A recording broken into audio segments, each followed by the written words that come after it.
आपने बहुत से मशहूर लोगों की कामयाबी की दास्तानें सुनी होंगी कि वो किस तरह गुर्बत से निकलकर शोहरत की बुलंदियों पर पहुंचे और खूब पैसा कमाया। हमारी आज की वीडियो भी एक ऐसे ही शख्स के बारे में है, लेकिन दोस्तों इस शख्स की कहानी दूसरों से मुख्तलिफ इस तरह से है कि इसने जिस कारोबार में कदम रखा था वो अभी नया था।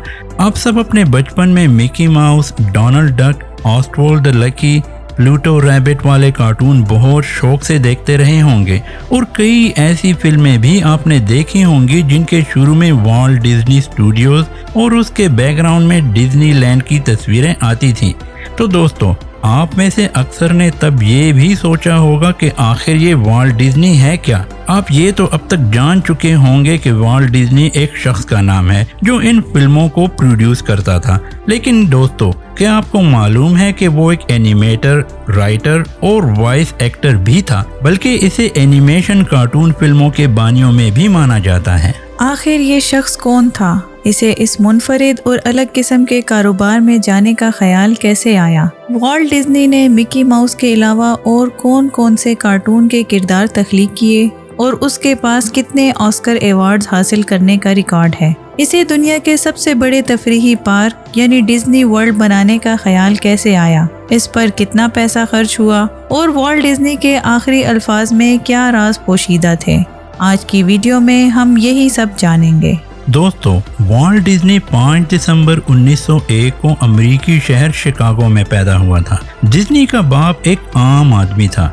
इसने अपने घर का खर्च चलाने के लिए अपनी ज़िंदगी में 2-3 मुख्तलिफ किस्म के कामों में अपनी किस्मत आजमाई थी, यहाँ तक कि घर घर अखबार भी डिलीवर किए थे। दोस्तों वॉल्ट डिज्नी को कार्टून्स बनाने और ड्राइंग करने का शौक बचपन से ही था। वो अपने घर आने वाले अखबारात पर बने मुख्तलिफ किस्म के कार्टून्स खुद ड्रा करने की कोशिश किया करता था। फिर स्कूल के ज़माने में उसकी मुलाकात अपने एक क्लास फेलो से हुई जिसने डिज्नी को मोशन पिक्चर्स या आसान अल्फाज में कहें तो फिल्म से मुतारिफ करवाया। दोस्तों आजकल फिल्म एक आम सी चीज़ है, लेकिन ये 20वीं सदी का आगाज था और लोग इन चीज़ों के बारे में बहुत कम जानते थे क्योंकि ये चीज़ें अभी बहुत नई थीं। दोस्तों डिज्नी ने एक इदारे से एनिमेशन के कोर्सेज शुरू कर दिए और बाद में वो अपने ही स्कूल के अखबार का कार्टूनिस्ट भी बन गया। पहली जंग अजीम की मुनासबत से उसने कुछ कार्टून भी बनाए। 1919 में इसे कैंसास में एक कमर्शियल आर्ट स्टूडियो में मुलाजमत मिल गई,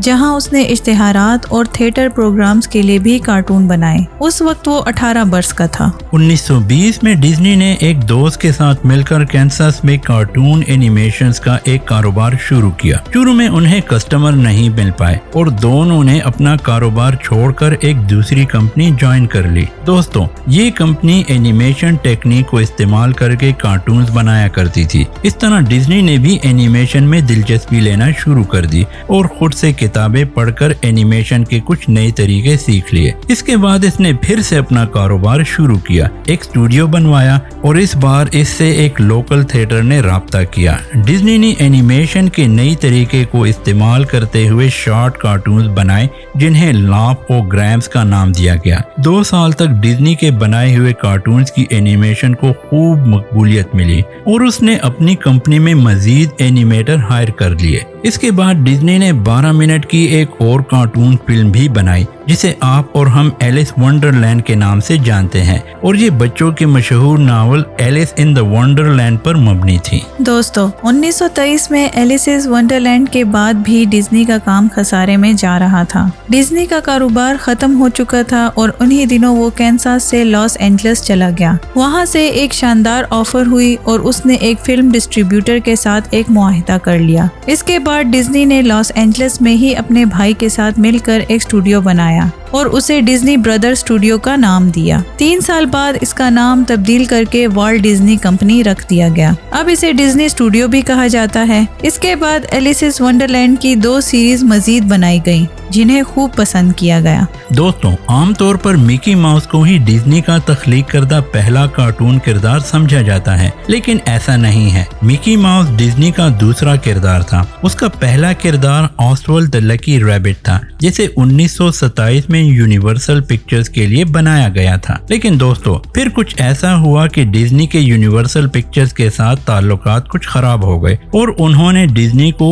उसके पैसे देने से भी इनकार कर दिया था। सूरत हाल को देखते हुए डिज्नी ने एक नया किरदार मुतारिफ करवाया जो पिछले किरदार से भी ज्यादा मशहूर हुआ। दोस्तों ये वही मिकी माउस का किरदार था जिसकी पूरी दुनिया आज भी फैन है। दोस्तों 1934 में डिज्नी ने एक और किरदार मुतारिफ करवाया, ये डोनाल्ड डक का किरदार था। दिलचस्प बात यह है कि इस किरदार का ख्याल डिज्नी को एक शख्स की अजीबोगरीब आवाज में एक नज़म सुनकर आया था, यानी उसकी आवाज से डिज्नी के जहन में एक कार्टून किरदार ने जन्म लिया। दोस्तों अगर ये कहा जाए कि एनिमेशंस में पहली बार आवाजों का इस्तेमाल करने वालों में डिज्नी भी शामिल था तो ये गलत नहीं होगा। 1928 में डिज्नी स्टूडियो की एक एनिमेटेड मूवी में पहली बार आवाजों का इस्तेमाल किया गया था। दोस्तों इस फिल्म के बाद डिज्नी को मजीद काम भी मिला और कई कंपनीज ने इसके साथ मुआहदे किए। 1929 में डिज्नी ने द स्केलेटन डांस के नाम से कार्टून फिल्म बनाई। इसके बाद 9 ओल्ड मैन जिसे बहुत पसंद किया गया। फिर 1932 में पहली बार डिज्नी ने अपनी cartoon film flowers and trees में रंगों का इस्तेमाल किया, यानी अब तक ये सारी फिल्में ब्लैक एंड व्हाइट हुआ करती थी। इस कार्टून फिल्म को अवार्ड भी मिला। सिर्फ यही नहीं बल्कि डिज्नी को मिकी माउस का किरदार बनाने पर भी अवार्ड से नवाजा गया था। अब तक डिज्नी ने अपनी कंपनी में 200 से ज्यादा मुलाजिम रख लिए थे, लेकिन दोस्तों अब तक वो सिर्फ छोटी फिल्में ही बना रहा था। 1934 में उसने एक कदम आगे बढ़ाया और स्नो वाइट एंड 7 ड्वार्फ की प्रोडक्शन शुरू कर दी। इस फिल्म को बनाने में 3 साल का अरसा लगा और $15 लाख का खर्चा आया। ये 1.5 घंटे की फिल्म थी और उसकी एनिमेशन में डिज्नी ने बहुत सी नई टेक्निक्स इस्तेमाल की थी। दोस्तों इस फिल्म को आज भी तारीख की कामयाब तरीन फिल्मों में शुमार किया जाता है। पहले 2 सालों में डिज्नी ने इससे $65 लाख कमाए थे। इसके बाद डिज्नी ने पिनोकियो और फैंटेसिया भी बनाई जिन्हें इतनी कामयाबी ना मिल पाई। अलबत्ता डम्बो को अच्छा रिस्पांस मिला।